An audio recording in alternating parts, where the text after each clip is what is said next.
we thought that, and we still think this, that the best proof of our work is in the youth that we serve. And so today, Ted Hall's come to join us and to give you a word about his experience at the Methodist Home. He was a resident in the 1980s. And so I want you to welcome Ted to this place and hear what is on his heart to share with you today.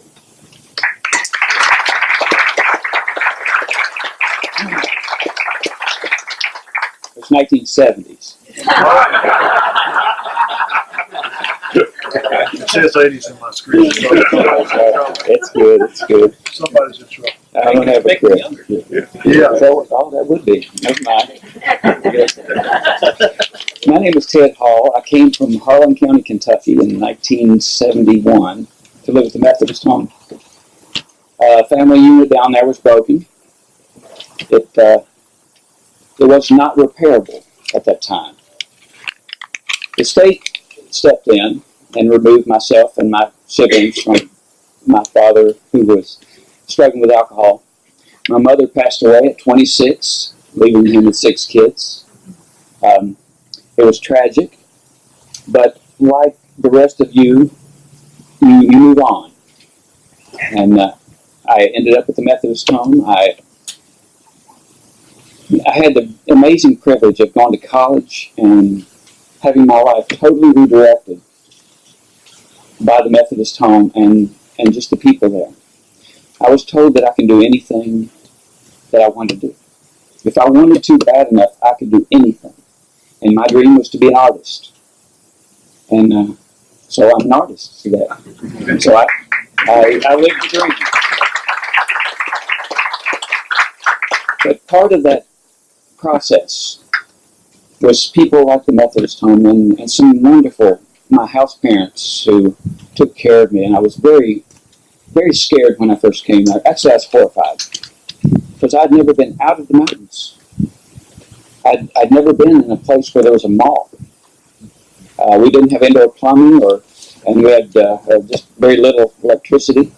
So living in a holler in Harlan County was normal for me. Living hand to mouth and wondering if you're going to eat, that was normal. Normal for me today is operating a business, living in the presence of my kids. I have 4. And being part of their life. That's normal. That normal has changed. Today, I look around and I see normal. But my normal had to change from the mountain culture, which was of abuse and neglect. And so that the redirecting of the Methodist Home when I was there took a long time. It took a while to get the mountains out of me because I liked it. It was free. But I also like traveling around the world. I like going to Europe. I like going to Florida 2 or 3 times a year. That's normal.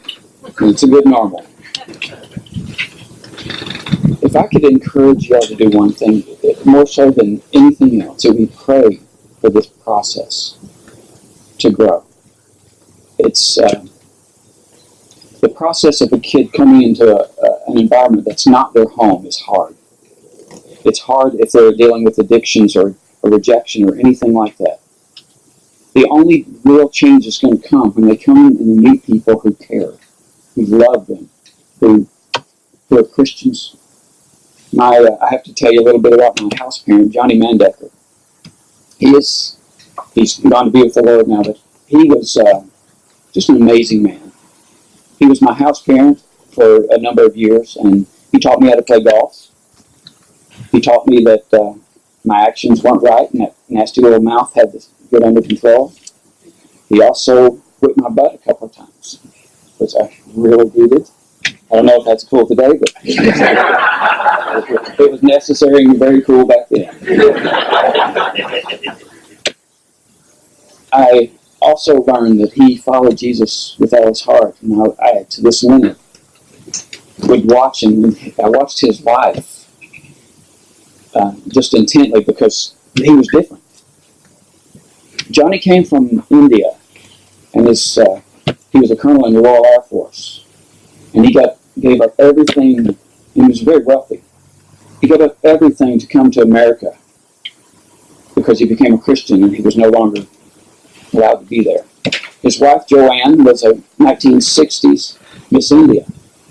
Lovely lady, but they both gave up everything to come to America.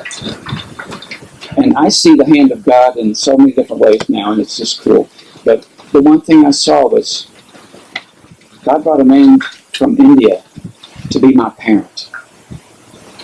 And it changed my life. I watched Johnny Mandeffer under a microscope, and I watched him serve Jesus every single day. I encourage the ones who work at the Methodist Home. You're under the microscope. Those kids are going to be watching you. If your life does not meet what your words say, you're wasting your breath. I love the Methodist Home. I've been redirected by it. I have amazing friends from it. I still keep in contact with all of my brothers and sisters from the Methodist Home. And we're still family. If they need me, I'm there. And the ones that are still living, they're there for me. So I encourage you, this is more than just a ministry. This is taking someone's life and changing it and redirecting them into a path that God has placed in front of them. The only way that can happen is if people step in. I couldn't imagine what it would be like today if I stayed in the mountains. It's almost, I can't even fathom it because I see what's going on in the area where I lived, and it's depressed and a lot of drug addictions and things like that. I would never want to have to even raise my kids there, but people live there. And I'm hoping that we can pull some kids out of there and redirect. We have to change the culture. And the Methodist Home's job is simply that. Let's tweak and turn them in the right direction. And I thank you for letting me come and do this.